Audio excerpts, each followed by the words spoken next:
नेतृत्व माननीय अजितदादा यांना मी भावपूर्ण श्रद्धांजली अर्पण करतो। आणि या निवडणुकीला सामोरे जाणारे अर्जुनदादा असतील, पाटील आणि आमचे ॲडव्होकेट प्रवीण वाघमोडे वकील या तिघांच्या प्रचारार्थ ही भव्य अशी सभा या ठिकाणी आयोजित केलेली आहे। मित्रांनो, गेली अनेक वर्ष या तालुक्यामध्ये राजकारण आणि समाजकारणामध्ये मी काम करतोय, पण हे तालुक्याचं रूप हे तुम्ही पाहताय, मी पाहतोय। या ठिकाणी काही वक्तेही आपल्या भाषणामधून सांगतायत,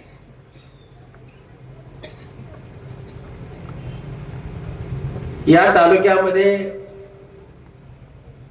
ही सगळी व्यवस्था भारतीय जनता पार्टीचं सरकार ज्या वेळेला या देशामध्ये आलं, राज्यामध्ये आलं, त्यालाही 12-13 वर्षाचा काळ लोटला। मग या व्यवस्थेनं आपल्याला काय दिलं, यांनी राज्य करून आपल्यासाठी काय निर्माण केलं, हे प्रश्न विचारणं एक आमदार म्हणून तो आमचा अधिकार नाही का? या सरकारच्या विरोधामध्ये या माणसाच्या मनामनामधली भावना, गावगाड्यामधले रस्ते असतील, काय बिकट अवस्था आहे या रस्त्यांची, रोज विजेचे डीपी जळतात, इथं शेतीला पुरेसं पाणी मिळत नाही। मग मला या सरकारला विचारायचं आहे की गेल्या 11-12 वर्षामध्ये तुम्ही या देशामध्ये आणि राज्यामध्ये बांधलेल्या एखाद्या धरणाचं नाव सांगा।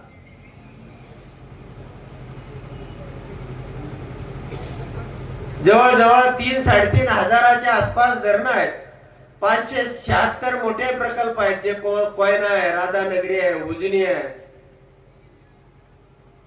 निरा आहे, देवदर आहे, बाटगर आहे।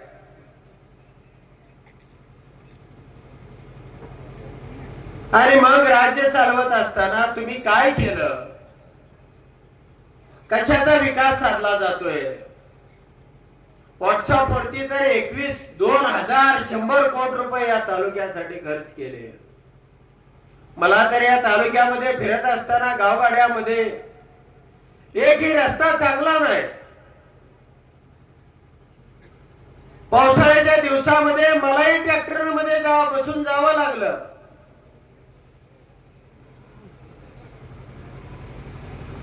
आणि मग तुम्ही गेल्या 13 महिन्यापासून मी आमदार आहे, तुम्ही काय केलं याचा हिशोब दिला पाहिजे। किती कामं या फोडशिरस भागामध्ये केली, निवडणुकीसाठी वाटलेल्या प्रमा म्हणत नाही। काही नारळ 10-20 फोडले असतील ते मी सांगत नाही, असे नारळ फार फोडले। यांनी मी आमदार होण्याच्या अगोदरच्या 2.5 वर्षाच्या काळामध्ये 8 लाख कोटीच्या प्रशासकीय मान्यता दिल्या। जवळजवळ 1,28,000 कोटीच्या प्रशासकीय मान्यताची कामं चालू झाली नव्हती, त्या रद्द केल्या। आणि 6 लाख कोटीची कामं या राज्यामध्ये उद्घाटन झाली। निम्या तुमच्यात वॉटर सप्लायचे वगैरे काम चालू आहे का? पुरं झालं का? पाणी मिळालं का? घराघरात नळ आला का? हर घर जल। माझ्याही गावामध्ये अशीच आम्ही आनंदानं 80 कोटी 90 कोटीची योजना आहे, त्या कॉन्ट्रॅक्टरला 22 कोटी रुपये मिळाले, पण गेल्या 11 महिन्यापासून तो कुलूप घालून निघून गेलाय। आम्ही सगळ्या कॉन्क्रीटचे रस्ते फोडले, पायपा टाकल्या, डांबरी रस्ते फोडले, सगळं गाव उद्ध्वस्त केलं।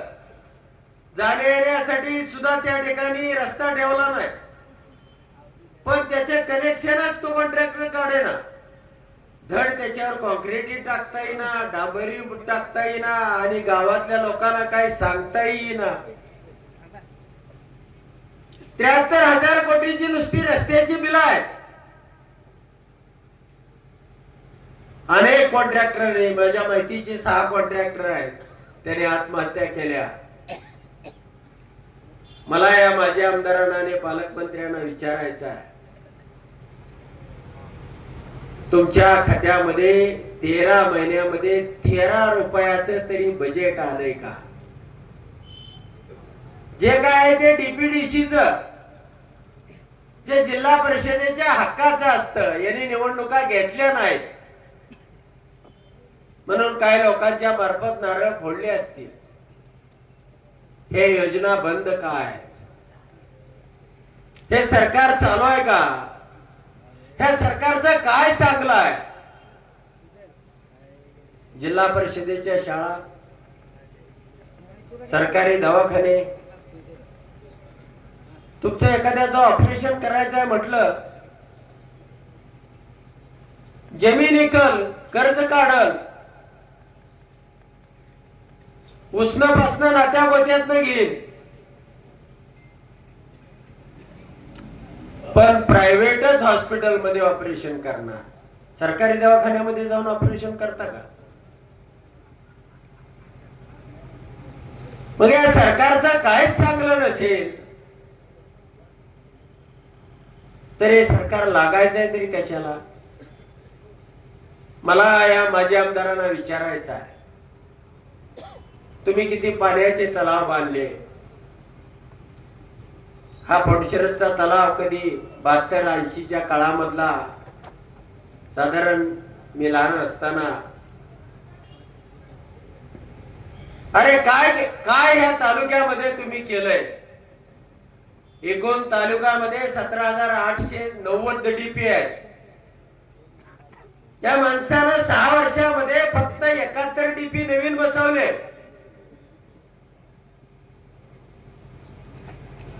आणि जळलेले काय 100-200 बसवले असतील.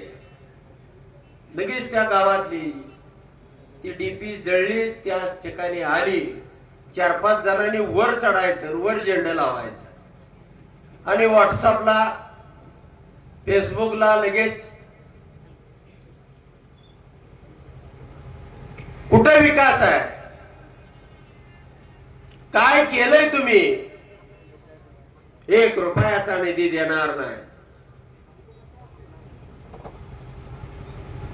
अरे निधी असला पाहिजे तर देणार ना. पुढच्या 5 वर्षाच्या सगळ्या प्रशासकीय मान्यता ह्यांनी काढून टाकलेल्या आहेत. राज्य बंद पडलेलं आहे. माझ्या माहितीप्रमाणे किती त्या पळस मंडळाचा रस्ता असेल, रस्त्यावरती खडी फोडून ठेवलेले आहे. 2-2 वर्ष लोकांना जाता येत नाही. कॉन्ट्रॅक्टरला सांगितलं तर तो काम करायला तयार नाही. कुठलंही काम असेल, वेळा पिलीव माळशिरस रस्ता असेल, 25% कमिशन.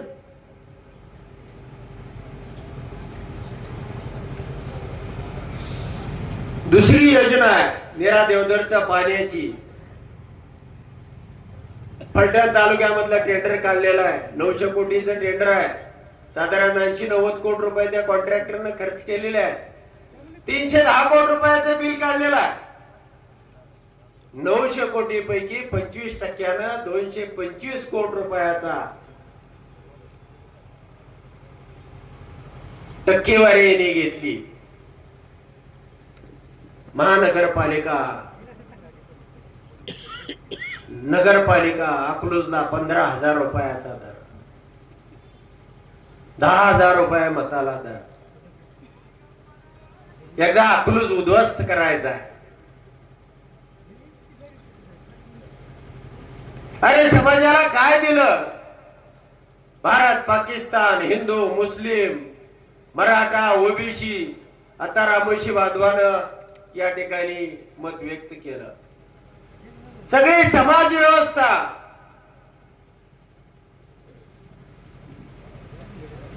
समाजामध्ये, माणसामध्ये माणूस, धनगर, माळी, रामोशी ही व्यवस्था सगळी उद्ध्वस्त करून टाकली. अजून त्याच्याही पुढं 5-25 ठिकाणी चौकामध्ये एका समाजाला बोलवायचं, दलित समाजाला बोलवायचं, पुतळा किंवा झेंडा लावाय सांगायचा, लगेच मराठा समाजाला मागून बोलवायचं, तिथेही 2 लाख रुपये, 10-5 उंडगी गावगाणीचे असतात. सगळ्या समाजामध्ये ही असतातच, ते काही एकाच समाजामध्ये असतात असं नाही.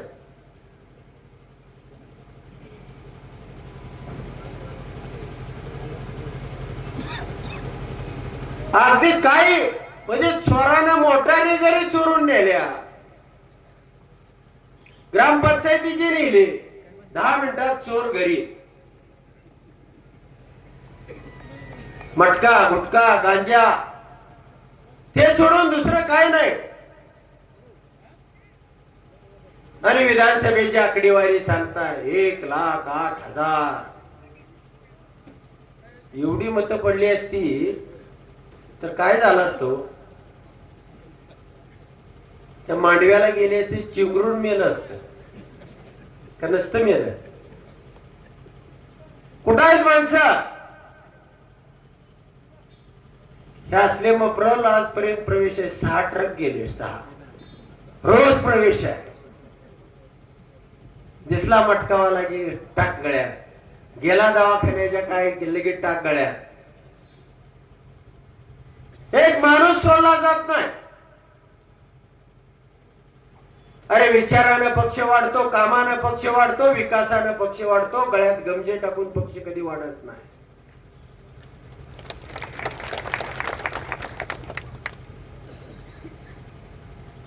किंवा भामटे भुरटे घेऊन कधी पक्ष मोठा होत नाही.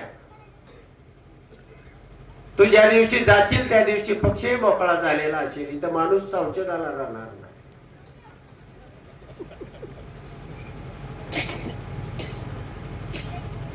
आणि म्हणून ठरवलं की निवडणूक ही माध्यम आहे. या तालुक्यामध्ये आपण जर सामर्थ्यानं उभं नाही राहिलो, ही लढाई आपण आपल्या अंगावरती नाही घेतली तर कार्यकर्ता लढणार कसा? म्हणून मी माझ्या मुलाला दहेगाव मध्ये उभं केलं. अर्जुन दादांना इथं उभं राहायला सांगितलं. पिलीव मध्ये संग्रामसिंह जागीरदार जिल्हा परिषदेचे सभापती होते, त्यांना पंचायत समितीला उभं केलं. तुम्ही सगळे लढला, ताकदीनं उभं राहिला. अनेक वर्ष जी जी माणसं या चळवळीमध्ये होती, आज या महाराष्ट्रामध्ये काळोख पसरलेला आहे. यांच्या विरोधामध्ये लढण्यासाठी कुणाची हिंमत होत नाही. आताच एका शेतकऱ्याने ढवणनं सांगितलं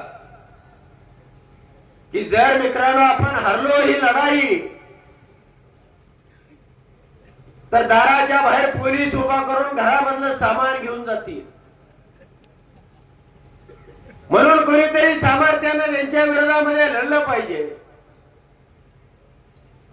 तुमच्या मनामध्ये जो प्रश्न आहे, जो विकास आहे, ज्या अडचणी आहे, तुम्ही मत देता म्हणजे ते काय सहजासहजी कुठून येत नाही. ते तुमच्या अंतरंगातून येतं, हृदयातून येतं, उद्याच्या भविष्यासाठी दिलं जातं. हे मत दिल्यानंतर तुम्हाला अपेक्षित असा विकास त्या ठिकाणी पाहिजे असतो. आपला स्वाभिमान जपणारा, आपल्यासाठी लढणारा, चौफेरपणाने या लढाईमध्ये उतरणारा, आपल्याला या गुलामगिरीपासून रोखणारा, कशाची पर्वा न करणारा. म्हणून या राज्यामध्ये हा जिल्हा फक्त सामर्थ्यानं लढतोय. त्यामध्ये मी ताकदीनं या ठिकाणी तुमच्या सगळ्यांसाठी, कारण गुलामी उंबरट्यावर येऊन थांबलेले आहे. दिलं काही जात नाही. फक्त ही समाज व्यवस्था उद्ध्वस्त करणं, प्रत्येक जातीमध्ये माणसामध्ये माणूस न ठेवणं, हेच भारतीय जनता पार्टीचं धोरण आहे. आणि त्यासाठी ही पार्टी लढाई करते. आपल्याला त्याच्याही पलीकडे जाण्यासाठी म्हणून म्हणलं आपण स्वतः या लढाईमध्ये उतरूया. ही लढाई त्याशिवाय लढली जाणार नाही. कुणाच्या मधुभावासाठी किंवा अर्जुन दादासाठी किंवा या उमेदवारांसाठी लढाईच नाही. ही लढाई आहे मित्रांनो तुमच्या सामर्थ्याची, उद्याच्या तुमच्या भविष्याची. अनेक वेळा ते जिल्हा परिषद सदस्य, पंचायत समिती सदस्य झाले असतील. अनेक निवडणुकीमध्ये ते गावगाडा चालवती असतील. पण याही पलीकडची ही निवडणूक आहे. आपल्याला हे दाखवून द्यावं लागणार आहे की सामर्थ्यानं हा जिल्हा हा लढतोय आपल्या हक्कासाठी, आपल्या विकासासाठी, आपल्या भविष्यासाठी, आपल्या स्वाभिमानासाठी. मित्रांनो, तुम्ही आमच्या बरोबर नाही उभा राहिला, मी तर लढणारच आहे. कारण मला सर्वोच्च जे काय तुम्ही द्यायचं होतं ते सर्वोच्च पद, आमदार पद मला दिलेलं आहे. भविष्यामध्ये यापेक्षा काय मोठं माझ्यासाठी या जीवनामध्ये काहीच नाही. माझे हाल होतील. सरकार कठोरातल्या कठोर भूमिका त्या ठिकाणी घेत आहे. उद्याचं भविष्य काय म्हणलंय मलाही माहित नाही. पण कोणीतरी लढलं पाहिजे, कोणीतरी तुमच्या हक्कासाठी उठला पाहिजे. जसं संभाजी महाराजांच्या मृत्यूनंतर ह्या महाराष्ट्रातलं सगळं काही संपलं. गुलामगिरीमध्ये जीवन जगावं लागेल अशी परिस्थिती होती. आणि त्याच काळामध्ये धनाजी आणि संताजी उभे राहिले. 16 वर्ष सामर्थ्यानं औरंगजेबाला जर्जर केलं.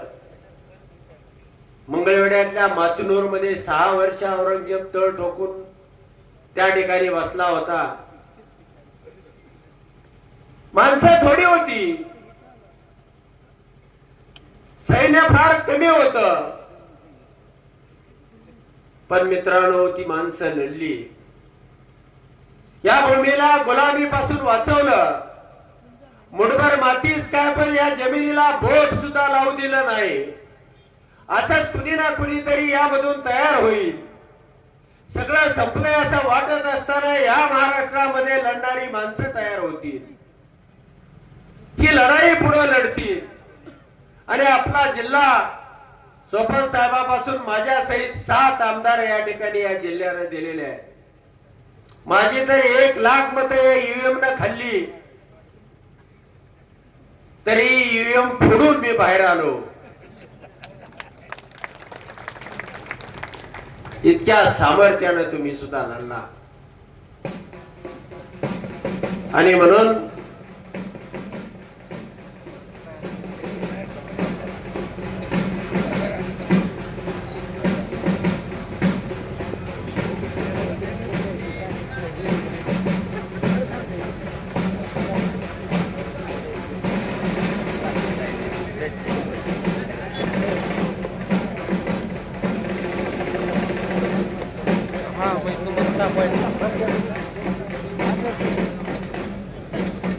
या ठिकाणी आपले लाडके खासदार धैर्यशील भैया मोहिते पाटील येत आहेत.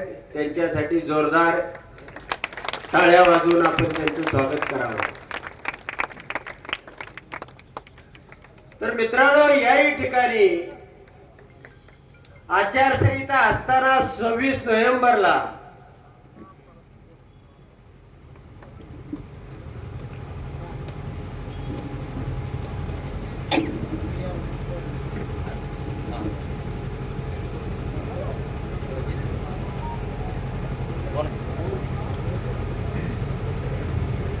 तुम्हाला मी आल्या सांगितलं होतं, मला या ठिकाणी बांधलिंग मंदिरासाठी 5 कोटीचं एक पत्र काढले, तपासून अहवाल सादर करा. अरे ज्याच्या प्रशासकीय मान्यता काढल्या त्या 6 लाख कोटीचं काय?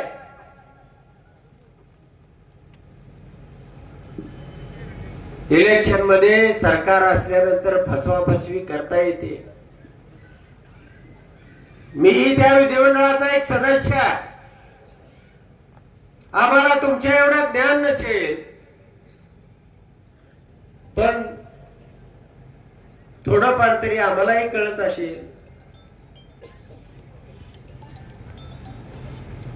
ह्या अशा प्रशासकीय मान्यता आणि नारळ फोडण्याचे कार्यक्रम 100 वेळा झाले. म्हणून मित्रांनो, तुम्हाला मला सांगणं आहे, आम्ही असेल, मोहिते पाटील कुटुंब असेल, ही लढाई लढतोय. मोहिते पाटील कुटुंब कधी यशवंतनगर किंवा अकलूज सोडून दुसऱ्या भागामध्ये कधी उभा राहत नव्हते. पण मी आग्रह केला की तुम्हालाही लढावं लागेल. सामर्थ्यानं आपण लढल्याशिवाय मी माझ्या पोराला दहेगाव मध्ये उभा करतो. ह्या प्रवृत्ती आपल्याला घडाव्या लागतील.